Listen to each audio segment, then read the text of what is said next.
Hello, Vape Village, and welcome to another special edition of the podcast where we're previewing our state conference sessions for this year. In this episode, I'm again previewing some sessions I am facilitating, this time for early career teachers. So I've roped in an early career teacher in the flesh, well, the remote flesh, Seamus Kavanagh from Richmond High School. How are you? I'm good, thank you, Ernest. How are you? I'm well. Thank you for being my, I don't know what the term is, my guinea pig, not really. But these sessions are all about giving early career teachers a chance to have a discussion and network with their contemporaries, because it's obviously a really unique experience starting your teaching career. The first session in the stream will be focusing on what it has been like to be an early career teacher in 2020, the unprecedented 2020, as it keeps getting called. What has it been like for you? It's been interesting. So just for some context, I'm the earliest of early career teachers. So I'm in my graduate year. So for me, it's been, very formative time. It's been it's been different, obviously, than what I had expected going in. It's had lots of different challenges, lots of different opportunities. Overall, I feel like I'm really hitting my stride now. I feel far more comfortable both with online learning platforms and interacting with staff and students. So getting there, but definitely an interesting year overall, I would say. And it's really hard because obviously it's you can't compare it to starting teaching in any other year. I mean, this time of the year, term 3, really is the time often when graduate teachers start to feel a little more comfortable in their skin. Is there something that you think has been really beneficial about starting this year? Something that, some opportunity that you've had in this context that you might not have otherwise had? It's a great question. I think a couple of things. First of all, I think just online learning in general has made it's forced us to make changes and be innovative and different and a little bit outside of the box thinking. So for me as a first year teacher, it's been so useful, so beneficial to see all those different platforms and ways that other teachers think laterally or tangentially and come up with all these interesting and cool ideas to engage kids online. So that's been really good. And then probably the second one is because it was quite different and because of all these changes and shifts, I feel like I've been given more voice, maybe potentially an agency than would have been possible in a normal year where more things are laid out in their kind of not traditional, but in a structured sense already there.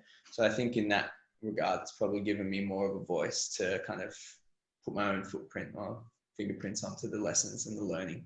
Absolutely. I promise I didn't structure this conversation this way. The byline is actually of the session is establishing your teaching voice during a global pandemic. So There you go. I did wonder, I guess, thinking about what it must be like to be in your shoes at the moment, about, the fact that the pandemic has kind of acted as a leveler in many schools, and that obviously there's a need for everyone to have that voice and to have that, make that contribution during some of the huge changes that have had to be made this year. So it's really interesting to hear that.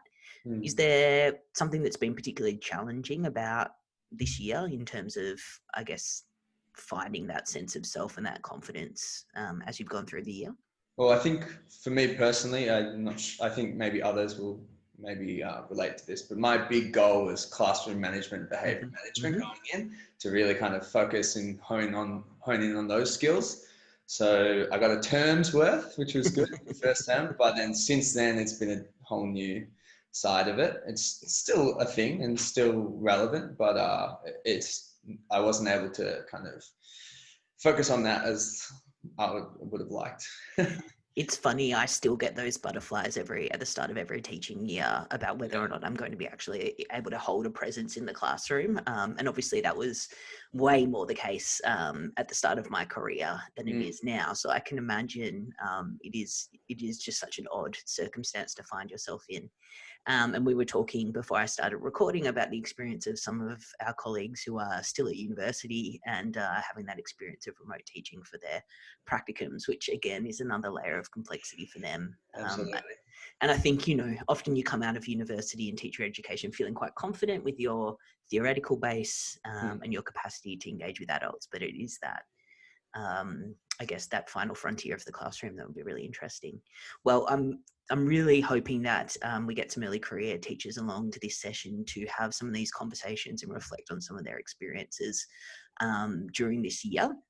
The second session in the stream is going to be focusing on what I think really comes through quite heavily when we talk to early career teachers at VADE, and that's how to balance the workload of assessment and feedback, and how to make sure that, number one, you're confident with the judgments you're making with student work, but secondly, that you stay on top of that workload. Have you found the process of settling in as the sole assessor for students this year? It's been pretty good. Maybe I'll talk to it as pre-pandemic and post, well, not post, but during. So beforehand, I quite liked it, kind of having a sense of ownership of kind of how I wanted to go about the learning tasks and the assessment. And also within that as well, like moderating or asking for help from other staff throughout the process as well. But being able to kind of give feedback both against maybe a developmental rubric, so I'm taking a lot of the language from there, but also being able to give some general feedback as well based on the knowledge of the student. I found like you could see the results and them react to it as well. A lot of the time, what I like to do is get them to reword my feedback. I actually learned this from you, and it's to reword the feedback and come up with one area for improvement and one thing that they did well, and then submit that back to me to see that they've actually understood it. And that was really rewarding because you can see change in their next tasks. And then during COVID and online remote teaching and learning, it's actually in a way being able to provide more feedback and more feedback at formative assessment tasks and throughout the learning sequences rather than just at the very end, because a lot of the time we're using Google Classroom. Any task they submit, I can leave a comment on at any point, small, large, related to the rubric, or just a kind of attitudinal, great job, well done, good effort. So it's actually giving me a chance probably to give more feedback than I could probably give in a classroom, actually, because I have more time to access those things. And I think what's really coming through in your discussion there as well is the sense of, I guess, the relationship with the student and the way that that is at the center of how you go about assessing and providing feedback. And I think there are obviously all sorts of challenges to those relationships when you're working remotely, but also, as you've said, some real strengths. And I think it would be really interesting for us to discuss, hopefully in this session, what some of those practices of remote teaching and learning may have changed about our assessment processes and the way we actually engage with students in an ongoing sense. And I imagine that'll be a live conversation when we get back into schools at the end of remote teaching and learning. What an incredible year to start your teaching career, Seamus. I think it's, the many jokes about the use of the word unprecedented. And I think every time a teacher starts their career, it feels revolutionary because it's such a crazy job for better and for worse. But this year truly has been something else. So we're glad to have you in the profession. Thank you for joining me today as part of this discussion. I really encourage people to come along to the VATE State Conference. You can have a look on the VATE website and sign up for the workshops on Saturday, October the 3rd, or have a look at the program for Sunday, October the 4th.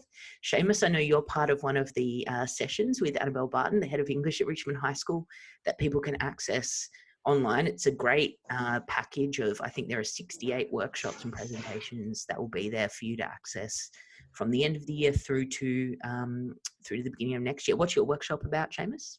Creative writing and creative writing units, both in Remote Learning 1 and Remote Learning 2.